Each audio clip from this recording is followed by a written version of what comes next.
you ever had an opportunity to be instrumental in helping someone find faith in Jesus? Have you ever been there? When God paid a visit to someone other than yourself. It's the most thrilling thing, the most exciting thing other than your own moment of conversion. Oh yes, when God pays a visit and he stirs hearts, it's amazing. It's undeniable. Dr. Jerry Root tells the following story to illustrate this.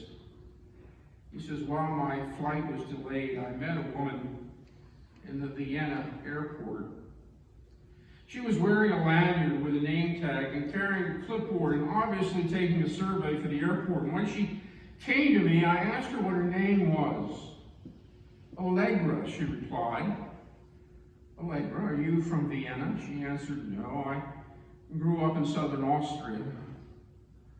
With that answer came permission to ask, what brought you to Vienna? She said she was a student. This opened the door to more questions. Where did you go to school?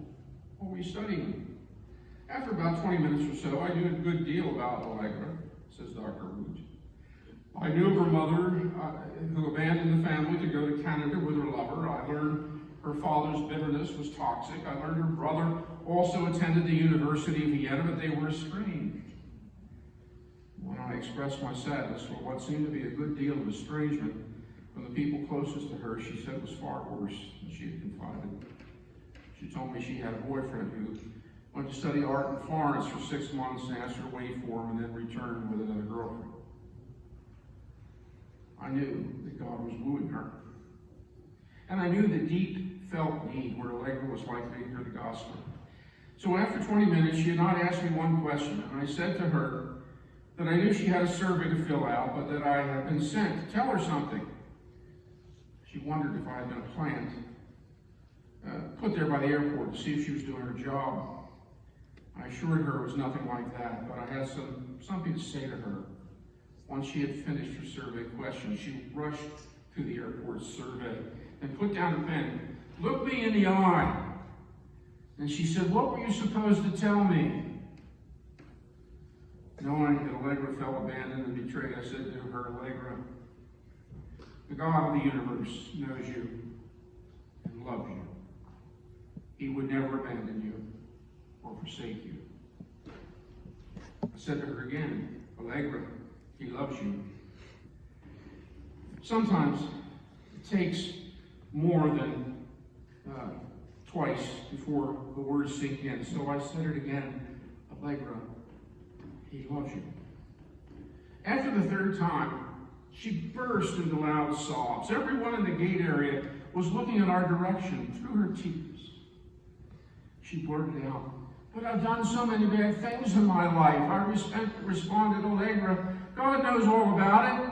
And that's why he sent Jesus to die on the cross for all your sins and to bring you forgiveness and hope. I was explaining the gospel to ears willing to hear and a heart willing to receive because God was there.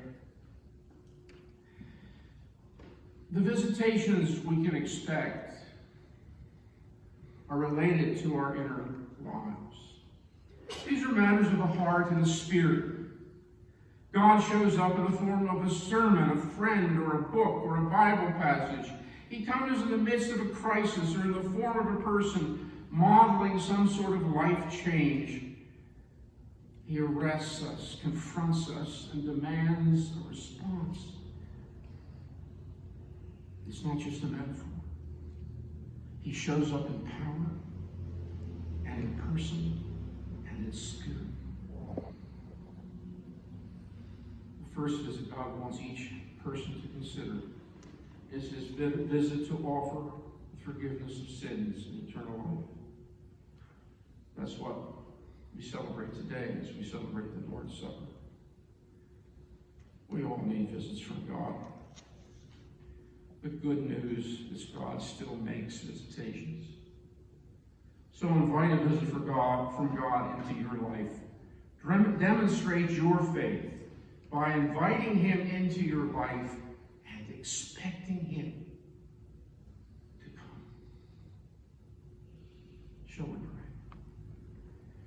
Oh Lord, this time of year, we need a visit. Please come with power and grace and love and transformation. Come visit us. In Jesus' name we pray.